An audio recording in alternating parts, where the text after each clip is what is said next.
यह Westminster shorter कैटेकिज्म का हिंदी अभ्यास है, जिसे हम वेस्टमिंस्टर लघु प्रश्नोत्तरी भी कहेंगे। आप सभी के लिए जो आप इस साइट पर नए हो, मैं बताना चाहूँगा कि यह कुल 107 सवाल और जवाबों का बाइबिल आधारित अभ्यास है। अब वेस्टमिंस्टर शॉर्टर कैटेकिज्म या वेस्टमिंस्टर लघु प्रश्नोत्तरी का अभ्यास क्यों करना चाहिए? क्योंकि यह बाइबिल के ही सिद्धांतों का मेज है। यहाँ पर विश्वासियों को बाइबिल की अलग अलग शिक्षाएं, बाइबिल के भिन्न भिन्न सिद्धांत समझने में आसानी मिलती है। वेस्टमिंस्टर शॉर्टर कैटेकिज्म का यह अभ्यास विश्वासियों को उनके विश्वास में अधिक बढ़ाता है, उन्हें समझाने, उन्हें सुधारने, उन्हें सत्य की शिक्षा देने, झूठी शिक्षा से बचाने और धार्मिक जीवन में प्रशिक्षित करने में यह अभ्यास फायदेमंद है। वेस्टमिंस्टर शॉर्टर कैटेकिज्म या वेस्टमिंस्टर लघु प्रश्नोत्तरी यह एक विश्वास योग्य और सटीक साधन है जो हमें यह सिखाता है कि बाइबिल क्या सिखाती है। और सिर्फ यही नहीं कि बाइबिल क्या सिखाती है, बल्कि यह भी सिखाता है कि बाइबिल क्या नहीं सिखाती।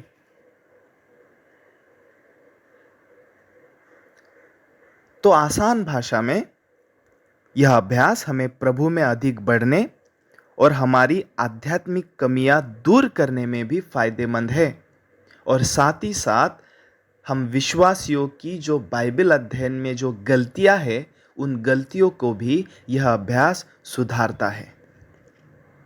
अब आइए मुख्य मुद्दे की ओर मुड़ते हैं कि वेस्टमिंस्टर शॉर्टर कैटेकिज्म की शुरुआत कब हुई या उत्पत्ति कब हुई।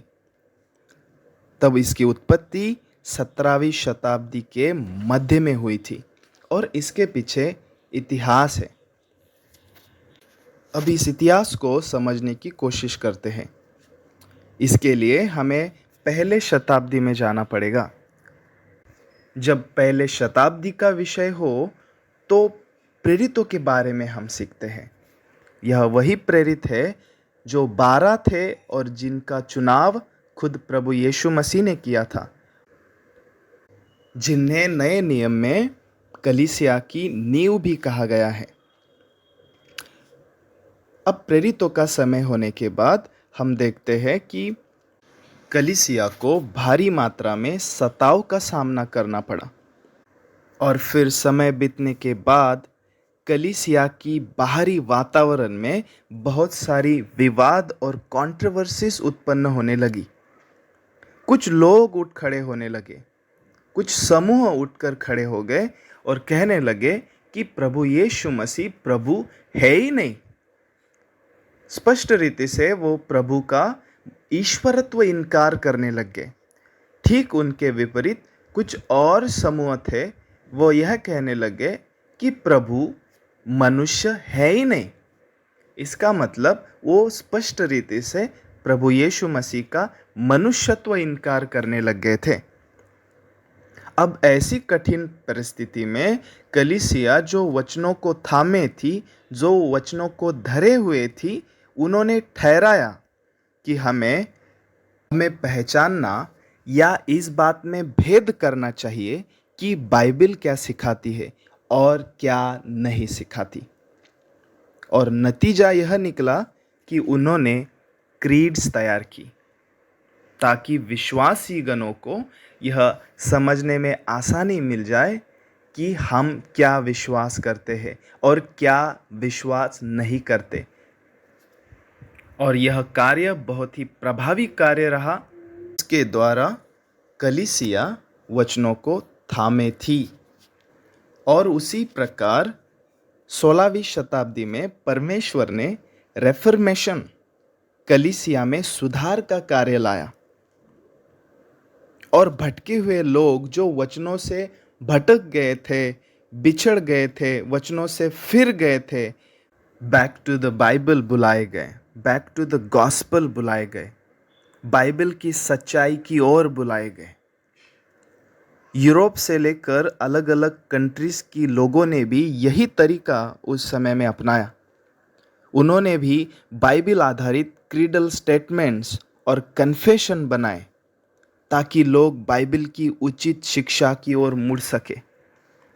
उसी प्रकार 17वीं शताब्दी में भी कलीसिया में जोरदार काम परमेश्वर ने किया, जिसे Christian history, church history second reformation के नाम से भी जानती है। और उसमें सिनड ऑफ डॉर्ट की सभा जैसे अन्य कई काम किए गए।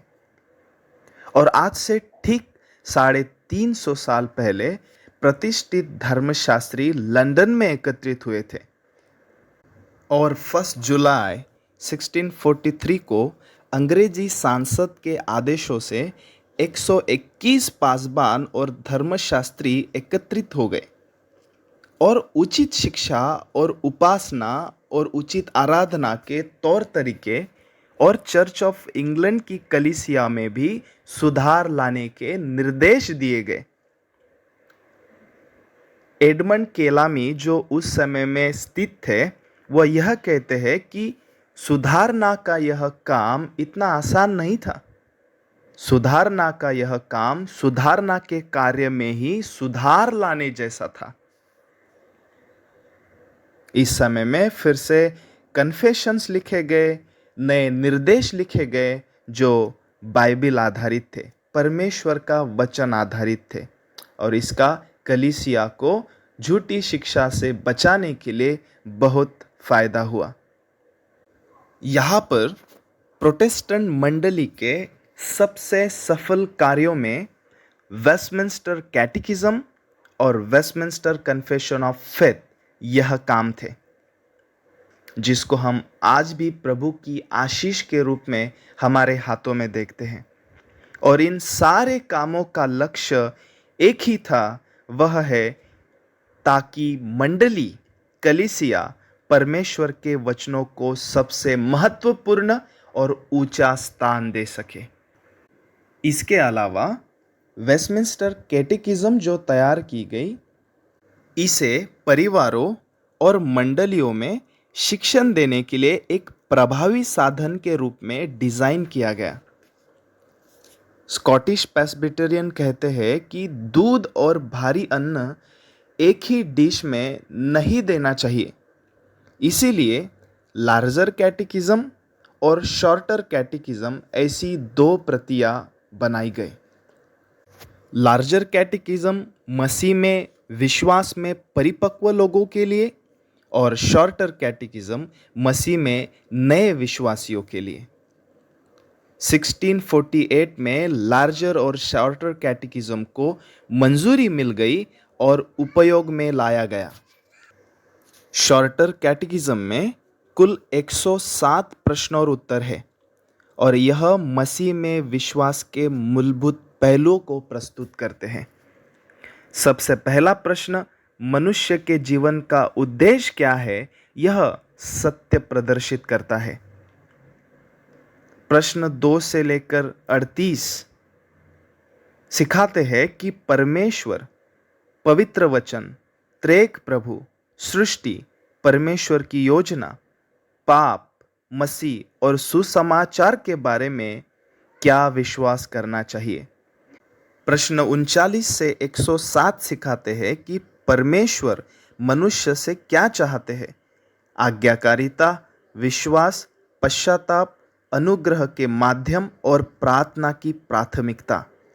संक्षिप्त में वेस्टमिंस्टर शॉर्टर कैटेकिज्म या वेस्टमिंस्टर लघु प्रश्नोत्तरी एक शिक्षण माला है जो परमेश्वर की महिमा, बाइबल का अधिकार, मसीह की पूर्णता और उद्धार विश्वास के द्वारा अनुग्रह से ही है, ऐसे बुनियादी सिद्धांतों पर बल देती है।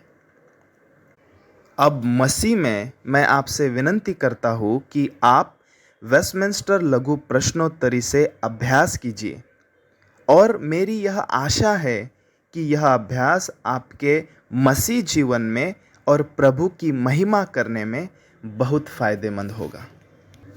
आमीन।